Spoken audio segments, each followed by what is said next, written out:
একদা মরিয়ম আলাইহিসসালাম তার পুত্র ঈসা আলাইহিসসালামকে বললেন, বাবা, আমার জন্য কিছু ফল নিয়ে আসো। আমার ফল খেতে খুব ইচ্ছে করছে। সেই সময় মা ও ছেলে মরুভূমির মাঝখানে একটি কুটিরে বসবাস করতেন।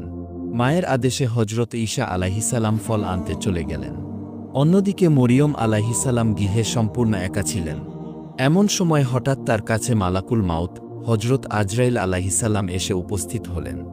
আজরাইল আলাইহিসসালামকে দেখে মরিয়ম আলাইহিসসালাম অনেক ভয় পেয়ে গেলেন। তখন তিনি আজরাইল আলাইহিসসালামকে বললেন, আপনি কে, আর কেন এখানে এসেছেন? তখন আজরাইল আলাইহিসসালাম বললেন, আমি মালাকুল মাউত আজরাইল, আর আমি আল্লাহর আদেশে এখানে এসেছি আপনার জান কবজ করার জন্য। আপনার দুনিয়াতে থাকার সময় শেষ হয়ে এসেছে। আপনি পরপারে যাবার জন্য প্রস্তুত হয়ে যান। আজরাইলের এই কথা শুনে মরিয়ম আলাইহিসসালাম বললেন, হে আজরাইল, আপনি আমাকে আরেকটু সময় দিন। আমার আদরের সন্তান আমার জন্য ফল আনতে বাহিরে গেছে। আমার মৃত্যুর আগে আমি একটু আমার ছেলের মুখখানা দেখতে চাই এবং তাকে 2-4টি আদেশ উপদেশ ও বাণী বলে যেতে চাই। অতএব সে ফিরে আসুক, তারপরেই আপনি আমার জান কবজ করুন। তখন আজরাইল আলাইহিসসালাম বলল, হে মরিয়ম, এই কাজে আমার 1 মিনিটও বিলম্ব করার সাধ্য নেই। কারণ আল্লাহ তাআলার সুনির্দিষ্ট নির্দেশ এই যে প্রত্যেক প্রাণীর মৃত্যুর জন্য একটি নির্ধারিত সময় রয়েছে। যখন সে সময়ে এসে উপস্থিত হবে, তখন সে 1 মুহূর্তের জন্যও দেরি করতে পারবে না। আল্লাহর ঘোষণা অনুযায়ী আপনার জান আমাকে এখনই কবজ করতে হবে।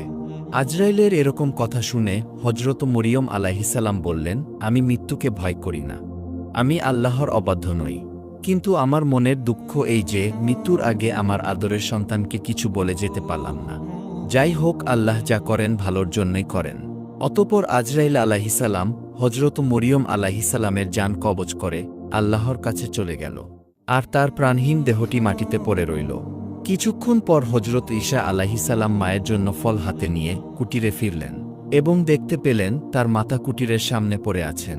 তিনি ভাবলেন তার মাতা মনে হয় ঘুমাচ্ছেন, তাই তিনি তাকে ঘুম থেকে জাগিয়ে ঘুম নষ্ট করার চেষ্টা করলেন না।